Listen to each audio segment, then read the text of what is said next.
ബഹുമാന്യരായ കർഷക സംഘടനയുടെയും one India one പെൻഷന്റെ ഭാരവാഹികളെ, പ്രവർത്തകരെ, സുഹൃത്തുക്കളെ, ഏവർക്കും എന്റെ സ്നേഹവന്ദനം.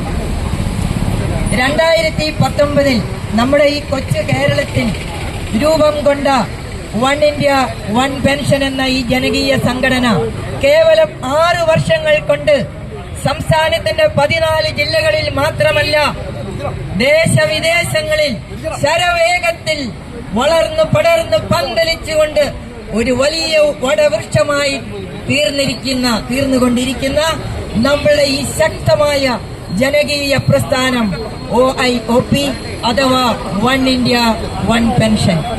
എന്തുകൊണ്ടാണ് ഈ ജനകീയ പ്രസ്ഥാനത്തെ ഏറെ ആവേശത്തോടെ ജനങ്ങൾ സ്വാഗതം ചെയ്യുന്നത്?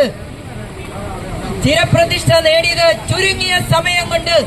എന്തുകൊണ്ടാണ് ഇത്ര ആവേശത്തോടെ ജനങ്ങൾ ഈ പ്രസ്ഥാനത്തെ സ്വാഗതം ചെയ്യുന്നത്? എന്തുകൊണ്ടെന്നാൽ അനീതിയുടെയും അക്രമ രാഷ്ട്രീയത്തിന്റെയും ദാരിദ്ര്യത്തിന്റെയും പടുകുഴിയിൽപ്പെട്ടുഴലുന്ന കേരള ജനതയെ കൈപിടിച്ചുയർത്തുന്ന വൺ ഇന്ത്യ വൺ പെൻഷൻ എന്ന ഈ സംഘടനയെ പോലെ മറ്റേതൊരു സംഘടനയാണുള്ളത്? സുഹൃത്തുക്കളെ, ഓരോ പൗരന്റെയും അവകാശങ്ങൾ അവനെ ബോധ്യപ്പെടുത്തി അതിനുവേണ്ടി പ്രതികരിക്കുവാൻ സഹായിക്കുന്ന മറ്റേതൊരു സംഘടനയാണ് നമുക്കുള്ളത്?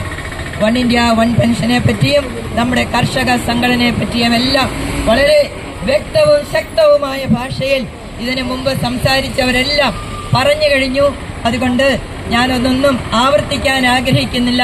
എനിക്ക് പറയുവാനുള്ളത് ഒരേ ഒരു കാര്യം, അതായത് പലരുമായി സംസാരിച്ചപ്പോൾ ആശയം വളരെ നല്ലതാണ്, പക്ഷേ എങ്ങനെയാണ് നമ്മൾ ഇതിനോട് പ്രതികരിക്കുക? വയസ്സായി എന്തെല്ലാം ശാരീരിക ന്യൂനതകൾ, ചെറുപ്പക്കാരെല്ലാം നാടുവിടുന്നു. എങ്ങനെ ഇത് പ്രാവർത്തികമാക്കാം? അവരോട് എനിക്ക് പറയുവാനുള്ളത്, നമ്മുടെ പിന്നിൽ ലക്ഷങ്ങൾ അണിനിരക്കേണ്ട യാതൊരു ആവശ്യവുമില്ല.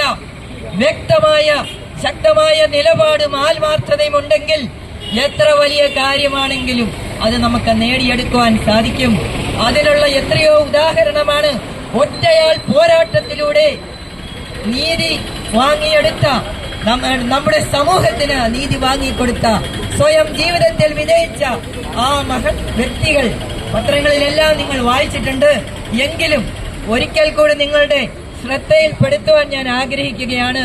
പത്തനംതിട്ടയിലെ നമ്മുടെ ജയകുമാരി ടീച്ചർ കഴിഞ്ഞ വർഷം 2024 മെയ് മാസത്തിൽ കാസർഗോഡ് നിന്ന് സ്വന്തം വീട്ടിലേക്കുള്ള യാത്രയിൽ രാത്രി 11 മണിയോടുകൂടി പയ്യോളിയിലെ പമ്പ് ഹൗസിൽ, പെട്രോൾ പമ്പിൽ ചെന്ന് ടീച്ചറുടെ വാഹനത്തിന് ഇന്ധനം അടിച്ചതിന് ശേഷം ടോയ്ലറ്റിൽ കയറാൻ ചെന്നപ്പോൾ അവിടെ ലോക്ക് ചെയ്തിരിക്കുന്നു. അന്വേഷിച്ചപ്പോൾ ജീവനക്കാർ പറഞ്ഞു പമ്പുടമ അവരോട് ആവശ്യപ്പെട്ടതനുസരിച്ച് അത് ലോക്ക് ചെയ്തതാണെന്ന്. നിങ്ങൾക്കറിയാമോ സുഹൃത്തുക്കളെ, ഏതൊരു പൗരനും കുടിവെള്ളവും ടോയ്ലറ്റ് സൗകര്യവും ഒരുക്കി കൊടുക്കുന്നതിനുള്ള വ്യവസ്ഥയുണ്ട് പെട്രോൾ പമ്പില്. നമ്മൾക്ക് ഈ വക നോളജ്, ഈ അത്യാവശ്യം അറിവ് ആവശ്യമാണ് എങ്കിൽ മാത്രമേ നമ്മൾക്ക് പ്രതികരിക്കാനാവൂ. ഇത് അറിയാമായിരുന്ന ടീച്ചർ തിരിച്ചു പോകുകയല്ല ചെയ്തത്. പോലീസിന്റെ സഹായത്തോടെ ആ ടോയ്ലറ്റ് തുറന്ന് ഉപയോഗിച്ചതിന് ശേഷം ഉപഭോക്തൃ കമ്മീഷനിൽ പരാതി കൊടുത്തു.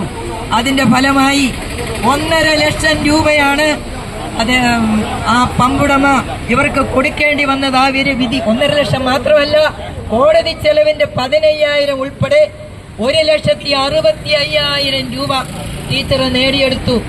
ഈ ഒരു അറിവും ജനങ്ങൾക്ക് വളരെ പ്രയോജനകരമാണ്.